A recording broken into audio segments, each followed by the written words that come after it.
Welcome back to the Datarekha audio guide. I'm Diya. And I'm Arjun. Today, the part of an agent framework that actually does something in the world, and the single gate that stops it from doing something catastrophic. So, tools. In Microsoft Agent Framework, what counts as a tool? Anything the LLM can invoke: a Python function, a hosted service, an external API. But the key idea is how it's described to the model as a JSON schema, so the model knows what it can call and what arguments it takes. And here's the nice part. You don't write that schema. You don't. Where does it come from? May-F introspects your function. Say you write get_weather with a city parameter that's a string and a unit that defaults to Celsius, and a docstring that says return the current temperature for a city.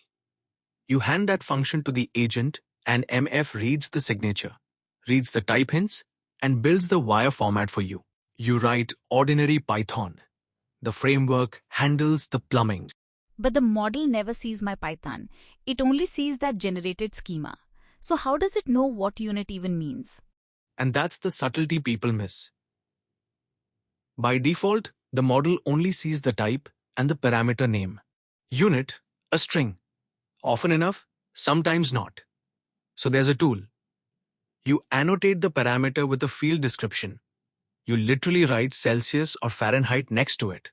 And now that hint travels into the schema the model reads. Same trick for the docstring.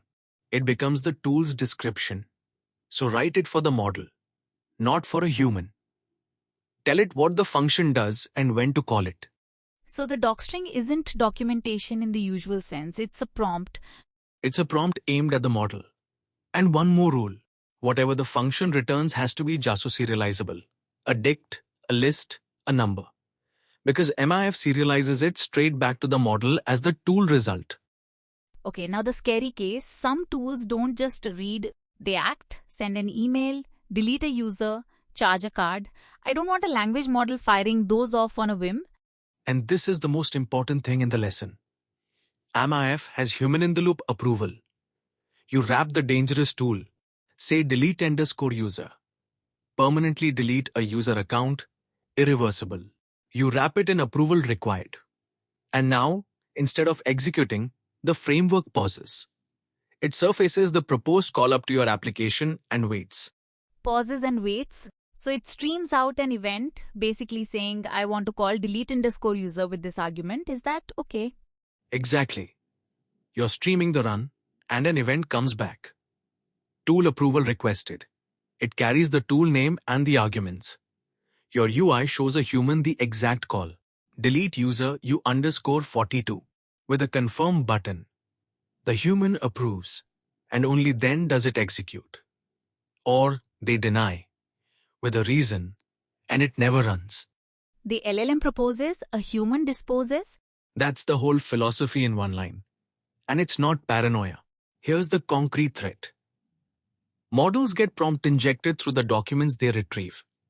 A malicious instruction hidden in a PDF could tell the agent to delete records or email customer data out. An approval gate is the difference between the agent helped and the agent leaked our customer list. For writes, sends, and deletes, it's not optional. Right. Because the attack doesn't come from your user, it comes through the data the agent reads. That reframes it. The gate isn't about distrusting the user, it's about distrusting the content. You just nailed why read-only tools usually don't need a gate and destructive ones. Almost always do. Now, the other half of tools is the ones you don't have to build at all. IAF ships hosted tools. A code interpreter that runs sandboxed Python for math and data analysis. File search that vector indexes your uploads and answers over them. Web search, Bing-backed for fresh facts. And MCP. MCP. That's the open protocol. Spell out what it buys me here.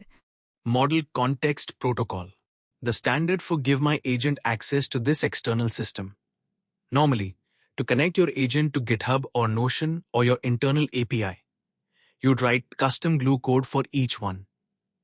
With MCP, you point MAF's MCP tool at an MCP server, and every tool that server exposes just becomes available. MAF handles the auth, the transport, the discovery handshake. You stop writing integration code.